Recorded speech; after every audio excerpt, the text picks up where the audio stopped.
Hi, welcome back to our channel Anutanu lifestyles. ಏನಪ್ಪ ಏನಿದು ಇಟ್ಕೊಂಡಿದ್ದಾಳೆ ಅಂತಾನೆ ಕನ್ಫ್ಯೂಸ್ ಆಗಿದ್ಯಾ? ಇದು ಬೂದ್ಗುಂಬಳಕಾಯಿ ಸ್ಕಿನ್ ತೆಗೆದು ಇಟ್ಕೊಂಡಿದ್ದೀನಿ. ಇವತ್ತಿನ ರೆಸಿಪಿ ಬಂದು ಸ್ವೀಟು ಆ್ಯಸ್ ಯೂಶುವಲ್. ಒಂದು ಖಾರ ಆದಮೇಲೆ ಕಾಶಿ ಹಲ್ವಾ ಮಾಡೋಣ ಅಂತ ದಮ್ರೋಟ್ ಅಂತಾರೆ. ಅದಕ್ಕೆ ಇವಾಗ ಅದನ್ನು ಸಿಪ್ಪೆ ಎಲ್ಲ ಕಟ್ ಮಾಡಿ ಇಟ್ಕೊಂಡಿದ್ದೀನಿ. ಇವಾಗ ಅದನ್ನು ಫುಲ್ಲು ಗ್ರೇಟ್ ಮಾಡ್ಕೊಂಡ್ಬಿಡೋಣ. ಈ ಥರ ದಪ್ಪ ಇದರಲ್ಲೇ ಮಾಡ್ಕೊಳ್ತೀನಿ ನಾನು, ಯಾಕಂದರೆ ಅದು ಹೆಂಗಿದ್ರು ನಾವು ಫುಲ್ ಬೇಯಿಸ್ತೀವಲ್ಲ. ಆ್ಯಕ್ಚುಲಿ ಇದ್ರದ್ದು ನೀರು ಜಾಸ್ತಿ ಬಿಡುತ್ತೆ, ಪರವಾಗಿಲ್ಲ. ನೀರು ಜೊತೆನೇ ಫುಲ್ಲು ಗ್ರೇಟ್ ಮಾಡಿಕೊಂಡು ನಾನು ಇವಾಗ ಸಿಗ್ತೀನಿ. ನೋಡಿ, ನಾನು ಫುಲ್ಲು ಗ್ರೇಟ್ ಮಾಡಿ ಇಟ್ಕೊಂಡಿದ್ದೀನಿ ಇದನ್ನು. ಇದು 2 kg ಬೂದ್ಗುಂಬಳಕಾಯಿ. ಇದು ಗ್ರೇಟ್ ಮಾಡಿ ಇಷ್ಟು ನೀರು ಬಿಟ್ಟಿದೆ. ಇದರಲ್ಲಿ ನೀರು ಸಮೇತನೇ ಹಾಕ್ಬಿಡೋಣ ಇದಕ್ಕೆ ಕಡಾಯಿಗೆ. ಬಟ್ ಇದು ಕಡಾಯಿ ಸ್ವಲ್ಪ ದಪ್ಪ ಇರಬೇಕು ಆಗೋದಕ್ಕೆ.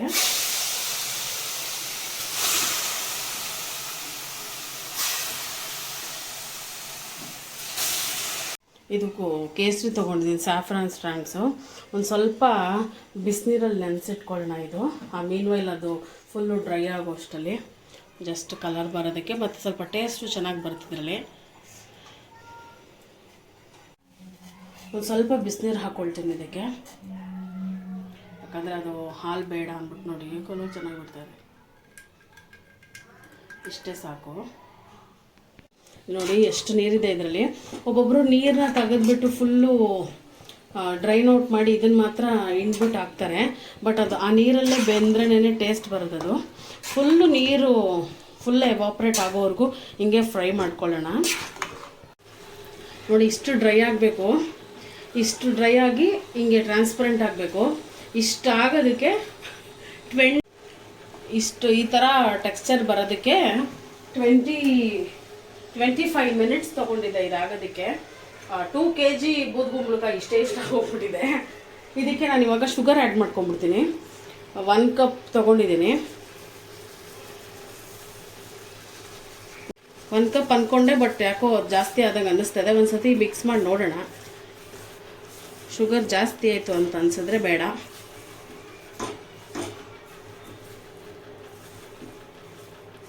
ಒಂದು ಕಪ್ ಶುಗರ್ ಫುಲ್ಲು ಇಡಿಸ್ತು ಇದಕ್ಕೆ. ಸೊ ಇದು ಇವಾಗ ಇದೂ ಮೆಲ್ಟ್ ಆಗೋಕ್ಕೆ ಸ್ಟಾರ್ಟ್ ಆಗುತ್ತೆ. ಅದು ಡ್ರೈ ಆಗಬೇಕು. ಇವಾಗ ಅದು ಡ್ರೈ ಮಾಡೋಣ.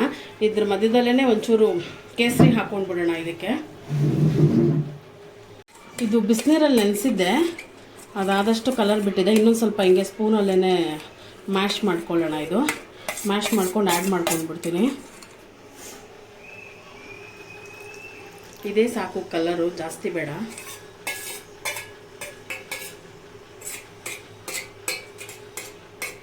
ನೋಡಿ, ಸ್ಯಾಫ್ರನ್ ಕಲರ್ ಎಷ್ಟು ಚೆನ್ನಾಗಿ ಬಿಡ್ತಾ ಇದೆ. ಸಾಕು, ಇಷ್ಟೇ ಕಲರ್ ನಮಗೆ. ಯಾವುದೋ ಫುಡ್ ಕಲರ್ ನಾನು ಯೂಸ್ ಮಾಡ್ತಿಲ್ಲ. ಈ ಸ್ಯಾಫ್ರನಲ್ಲಿ ಎಷ್ಟು ಕಲರ್ ಬಿಡುತ್ತೋ ಅಷ್ಟೇ. ಇವಾಗ ಶುಗರ್ ಹಾಕಿರೋದ್ರಿಂದ ಚೆನ್ನಾಗಿ ಇನ್ನೂ ಮೆಲ್ಟ್ ಆಗ್ತಿದೆ. ತಿರ್ಗಾ ಅದು ಡ್ರೈ ಆಗೋವರೆಗೂ ತಿರ್ಗಾ ಫ್ರೈ ಮಾಡಬೇಕು. ನಾನು ತುಪ್ಪ ತೊಗೊಂಡಿದ್ದೀನಿ, ಒಂದು 1/4 ಕಪ್ಪಷ್ಟು ತೊಗೊಂಡಿದ್ದೀನಿ. ಒಟ್ಟಿಗೆ ಅದಕ್ಕೆ ಬೇಕಾಗಿದ್ದು ಅಷ್ಟು ತುಪ್ಪನೂ ಇದು ಒಂದು ಚಿಕ್ಕ ಬೌಲಷ್ಟು ಕ್ಯಾಶು ತೊಗೊಂಡಿದ್ದೀನಿ. ನಾನು ಕ್ಯಾಶು ಮಾತ್ರನೇ ಹಾಕ್ತಾ ಇರೋದು, ಕಿಶ್ಮಿಶ್ ಹಾಕ್ತಾಯಿಲ್ಲ. ಇದನ್ನೇ ಚೆನ್ನಾಗಿ ಫ್ರೈ ಮಾಡ್ಕೊಂಡ್ಬರೋಣ. ಇವಾಗ ಇದು ಸ್ವಲ್ಪ ಆಗಿದೆ. ಇದಕ್ಕಿವಾಗ ಕ್ಯಾಶು ಆ್ಯಡ್ ಮಾಡ್ಕೊಂಡ್ಬಿಡ್ತೀನಿ.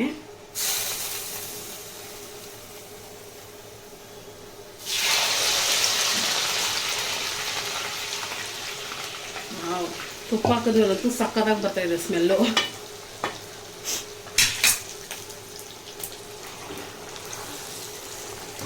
ನೋಡಿ, ಹಿಂಗಿರಬೇಕು ಗೀ.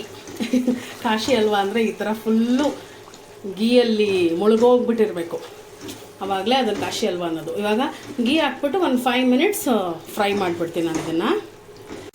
ನೋಡಿ, ಇದು ಕ್ಲೀನಾಗಿ ಫುಲ್ ಫ್ರೈ ಆಗಿದೆ. ಫುಲ್ ಗೀ ಎಲ್ಲ ಕಡಾಯಿ ಬಿಟ್ಬಿಟ್ಟಿದೆ. ಇವಾಗ ಇನ್ನು ಮುಗೀತಿದ್ದು. ಇದನ್ನು ಡಿಶ್ ಔಟ್ ಮಾಡ್ತೀನಿ ಇವಾಗ. ರೆಡಿ ಕಾಶಿ ಹಲ್ವಾ. ಸೂಪರಾಗಿದೆ. ಟೇಸ್ಟ್ ಮಾಡಿಲ್ಲ, ದೇವ್ರಿಗೆ ಇಡಬೇಕು. ಬಂದಿರೋ ಟೆಕ್ಸ್ಚರಲ್ಲೇ ಅನ್ನಿಸ್ತಾ ಇದೆ ಚೆನ್ನಾಗಿ ಬಂದಿದೆ ಅಂತ. ಈ ರೆಸಿಪಿ ಇಷ್ಟ ಆಗಿದ್ರೆ ಟ್ರೈ ಮಾಡಿ, ನನಗೆ ಕಾಮೆಂಟ್ ಮಾಡಿ ಹೆಂಗಿತ್ತು ಅಂತ. ನಮ್ಮ ಚಾನೆಲ್ನ ಸಬ್ಸ್ಕ್ರೈಬ್ ಮಾಡಿ, ಲೈಕ್ ಮಾಡಿ, ಶೇರ್ ಮಾಡಿ. ನಿಮ್ಮ ಸಪೋರ್ಟ್ ನಮಗೆ ತುಂಬ ಮುಖ್ಯ. ರೆಸಿಪಿ ಟ್ರೈ ಮಾಡಿಬಿಟ್ಟು ಇನ್ಸ್ಟಾಗ್ರಾಮಲ್ಲಿ ನನ್ನ ಪೇಜು ಅನುತನು ಲೈಫ್ ಸ್ಟೈಲ್ಗೆ ಟ್ಯಾಗ್ ಮಾಡಿ. ಬಾಯ್.